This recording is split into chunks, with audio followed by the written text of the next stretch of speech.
হজরত ইব্রাহিম আলাইহিসসালামের দুইজন স্ত্রী ছিলেন। একজনের নাম সারা এবং অপরজনের নাম হাজেরা আলাইহিসসালাম। হাজেরা আলাইহিসসালামের এক পুত্র সন্তান ছিল, যার নাম ইসমাইল আলাইহিসসালাম। একদা মহান আল্লাহ তাআলার পক্ষ হতে আদেশ এলো, হে ইব্রাহিম, তুমি তোমার স্ত্রী হাজেরা এবং পুত্র ইসমাইলকে নিয়ে মহান আল্লাহ তাআলার উদ্দেশ্যে বেরিয়ে পড়ো এবং তাদেরকে মক্কার এক নির্জন প্রান্তে রেখে এসো। মহান আল্লাহ তাআলার এই আদেশ আসবার সঙ্গে সঙ্গে হজরত ইব্রাহিম আলাইহিসসালাম তার স্ত্রী এবং পুত্রকে নিয়ে বেরিয়ে পড়লেন। হজরত ইব্রাহিম আলাইহিসসালাম দুজনকে নিয়ে সাফা ও মারোয়া পর্বতের মাঝে পৌঁছে গেলেন। সেখানে তখন কোনো মানুষের বসবাস ছিল না। হজরত ইব্রাহিম আলাইহিসসালাম তাদেরকে কিছু খেজুর এবং একটি পানির পাত্র দিলেন। এরপর তিনি ফিরে যেতে লাগলেন। হজরত হাজেরা আলাইহিসসালাম ইব্রাহিম আলাইহিসসালামের হাত ধরে বললেন, আপনি আমাদেরকে এভাবে ফেলে কোথায় যাচ্ছেন? এখানে না আছে কোনো খাবার, না আছে কোনো থাকার জায়গা। আমরা এখানে কিভাবে থাকব? হাজেরা আলাইহিসসালামের কথা শুনে ইব্রাহিম আলাইহিসসালাম চুপচাপ ছিলেন। হজরত হাজেরা আলাইহিসসালাম বারবার জিজ্ঞেস করতে লাগলেন, কিন্তু ইব্রাহিম আলাইহিসসালাম তারপরও চুপচাপ ছিলেন। এরপর হজরত হাজেরা আলাইহিসসালাম জিজ্ঞাসা করলেন, এটা কি আল্লাহ তাআলার হুকুম? তখন ইব্রাহিম আলাইহিসসালাম হ্যাঁ সূচক মাথা নাড়লেন। তখন হজরত হাজেরা আলাইহিসসালাম বললেন, যদি মহান আল্লাহ তাআলার এটি হুকুম হয়ে থাকে তবে তিনি নিশ্চয়ই আমাদের হেফাজত করবেন। এরপর হজরত ইব্রাহিম আলাইহিসসালাম সেখান থেকে চলে আসলেন আর তিনি মহান আল্লাহ তাআলার কাছে দোয়া করলেন, ইয়া মহান আল্লাহ তাআলা, এখানে না কোনো খাবার আছে, না কিছু পান করার মতো আছে। আমি আমার পুত্র ইসমাইল এবং আমার স্ত্রী হাজেরাকে সেখানে রেখে এসেছি, সম্পূর্ণ আপনার উপর ভরসা করে। হে আমার আল্লাহ তাআলা, আপনি তাদেরকে খাবার এবং পানি পান করার ব্যবস্থা করে দিন, যাতে তারা আপনার শুকরিয়া আদায় করতে পারে। হজরত হাজেরা আলাইহিসসালামের কাছে থাকা পানি এবং খেজুর যখন শেষ হয়ে গেল, তখন শিশু ইসমাইল ক্ষুধা এবং পিপাসার যন্ত্রণায় কান্না শুরু করলেন। প্রিয় বন্ধুরা, ভিডিওর এই অংশে আপনাদের কাছে প্রশ্ন, এই অবস্থায় আমি বা আপনি হলে কি করতেন তা কমেন্টে জানাবেন। এরপরে মা হাজেরা ছেলের এমন করুণ অবস্থা দেখে পানির খোঁজে হজরত হাজেরা আলাইহিসসালাম কখনো সাফা আবার কখনো মারোয়া পর্বতে যেতে লাগলেন, যদি কোথাও পানির কোনো ব্যবস্থা করা যায় এমন আশায়। এভাবে তিনি সাফা মারোয়া পর্বতের মাঝে দৌড়ে এসে পুনরায় তিনি ইসমাইল আলাইহিসসালামের কাছে আসতেন। সেখানে তিনি হজরত ইসমাইল আলাইহিসসালামকে মাটির ওপর শুইয়ে রেখেছিলেন এবং তিনি তার আশেপাশে পানির খোঁজ করতে লাগলেন। পানির খোঁজে হজরত হাজেরা আলাইহিসসালাম সাফা এবং মারোয়া পর্বতের মাঝে 7 বার দৌড়ালেন আর সঙ্গে সঙ্গে মহান আল্লাহ তাআলার কাছে দোয়া করতে লাগলেন, হে মহান আল্লাহ তাআলা, আমি আপনার উপর ভরসা করি, নিশ্চয়ই আপনি আমাদেরকে এই মুসিবতে একা ছাড়বেন না। মহান আল্লাহ তাআলা হজরত হাজেরা এর দোয়া কবুল করে নেন এবং যেখানে শিশু ইসমাইল তৃষ্ণায় হাত পা ছুঁড়ছিলেন, সেখানে হজরত জিব্রাইল আলাইহিসসালাম এসে উপস্থিত হলেন এবং একটি পানির ঝর্ণা সৃষ্টি করলেন। হজরত হাজেরা আলাইহিসসালাম সেই পানির ঝর্ণা দেখে অত্যন্ত খুশি হলেন। তিনি নিজে সেই পানি খেলেন এবং তার পুত্রকেও খাওয়ালেন। এরপর হজরত হাজেরা আলাইহিসসালাম সেই ঝর্ণার চারপাশে মাটি এবং পাথর দিয়ে বাঁধ দিলেন, যাতে সেটি গড়িয়ে না যায়। তখন হজরত জিব্রাইল আলাইহিসসালাম হজরত হাজিরাকে বললেন, আপনি ভয় পাবেন না, খুব তাড়াতাড়ি আপনার স্বামী ইব্রাহিম এবং আপনার পুত্র ইসমাইলকে দিয়ে মহান আল্লাহ তাআলা পুনরায় কাবাঘর নির্মাণ করবেন এবং এটি সমগ্র দুনিয়ার মানুষের ইবাদতের কেন্দ্র হবে।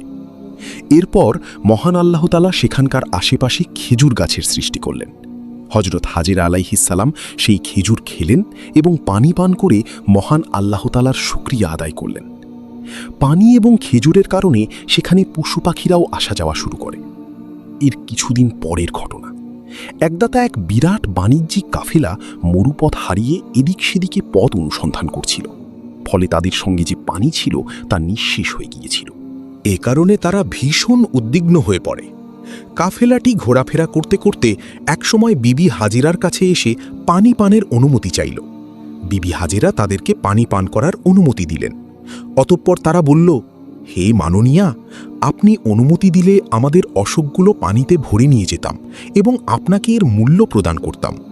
তখন হাজেরা আলাইহিসসালাম বললেন, তোমরা তোমাদের প্রয়োজন মতো বা ইচ্ছা মতো পানি তুলে নিয়ে যাও, এটা মহান আল্লাহ তাআলার রহমতের পানি, এতে সকলেরই অধিকার রয়েছে। এই পানির বিনিময়ে আমাকে কিছুই দিতে হবে না।